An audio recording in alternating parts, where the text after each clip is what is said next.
France Inter,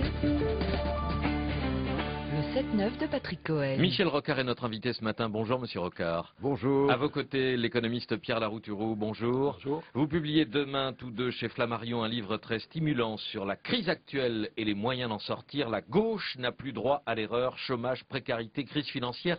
Arrêtez les rustines. Alors j'ai tout de suite envie, non pas de vous parler du Mali, on y viendra peut-être un peu plus tard, mais de vous parler de l'accord intervenu vendredi entre le patronat et 3 syndicats qui donnent plus de flexibilité aux employeurs et quelques droits nouveaux aux salariés. Est-ce que c'est une rustine, pour reprendre votre terme de votre livre, ou est-ce qu'on peut parler d'une révolution d'abord sur la méthode? Est-ce qu'il y a un pas vers la société de compromis dont vous rêvez depuis longtemps, Michel Rocard? C'est pas une rustine. Mais attention aux mots. Révolution, mettez pas ce pauvre mot à toutes les sauces. C'est un accord important. Et c'est un accord symbolique de ce que la France ne sait pas faire, c'est-à-dire un accord sur un processus long. C'est un accord dont l'effet instantané va être faible et peu mesurable, ce qui va déplaire à tous vos collègues et à vous. Les journalistes n'ont pas de bons scoops. C'est un accord compliqué. Bon. Mais c'est un accord sur l'art de vivre ensemble, au fond. Et c'est un accord qui permet d'échapper à des décisions de justice quand on a à traiter le problème d'une entreprise en difficulté extrême. Et qui lui donne le droit, s'il y a accord entre son patronat et ses syndicats, de passer à un ralentissement horaire, même une baisse temporaire des salaires, par accord mutuel, en préservant l'ensemble des droits. C'est bien meilleur que les situations qu'on avait avant. C'est un élément de flexibilité. En plus, cet accord comporte autre chose qui est la taxation des contrats très courts. Il faut savoir que 60% des millions de contrats d'embauche qui se passent chaque année en France sont pour moins d'un mois.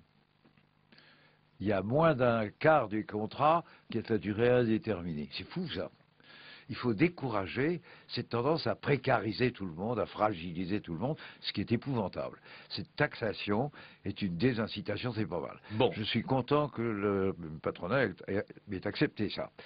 Alors, bien entendu, l'accord n'est pas unanime, je ne pense pas qu'il pouvait l'être, mais culturellement, il représente un art de faire, un changement de règle du jeu sur lequel se mettent d'accord les joueurs. À condition que le Parlement l'inscrive dans la loi tel qu'il a été signé par les partenaires sociaux, ce qui n'est pas garanti pour l'instant, Michel Rocard. Pas garanti, ce serait intelligent. D'accord. Et utile.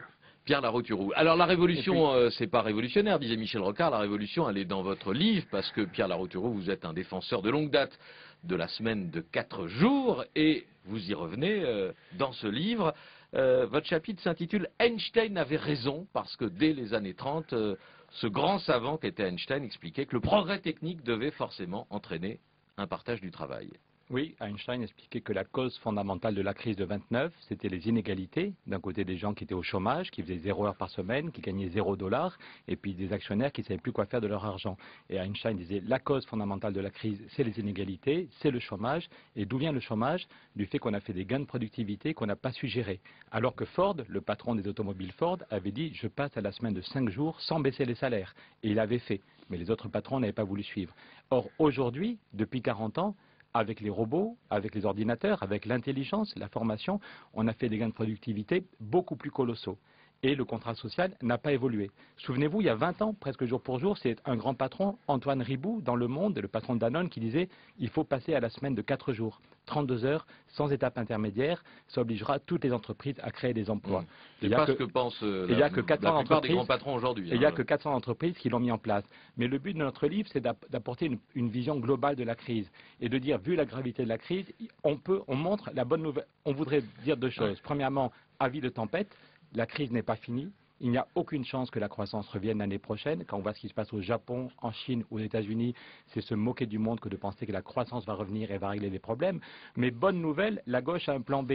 On peut éviter la récession. Alors, le plan B, c'est ce qu'il y a dans votre... On peut développer de nouvelles activités sans augmenter la dette. On peut sortir du chômage. C'est ce qu'il y a dans votre livre, le plan B. Vous demandez au PS de revoir son diagnostic et son programme. Il est fondamental que la gauche française fasse son aggiornamento.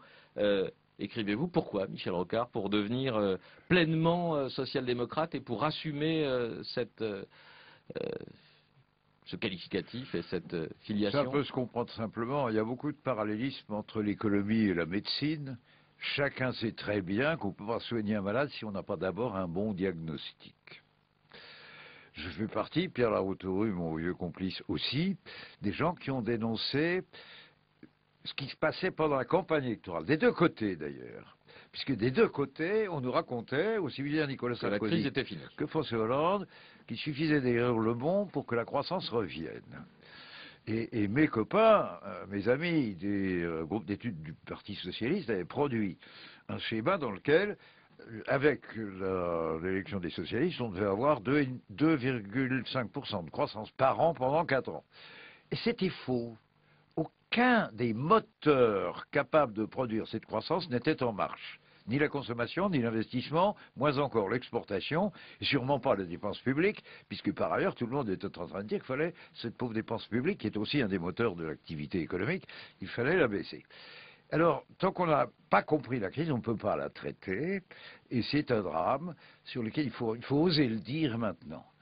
Je pense qu'il faut reconnaître qu'il n'y a pas de croissance à attendre dans les 3-4 ans qui viennent, à cause de cette crise mondiale, de son aggravation particulière en France, où notre taux de productivité est en train de baisser significativement. Notre balance des paiements tombe en déficit pour des raisons assez propres à la France, pas très anciennes.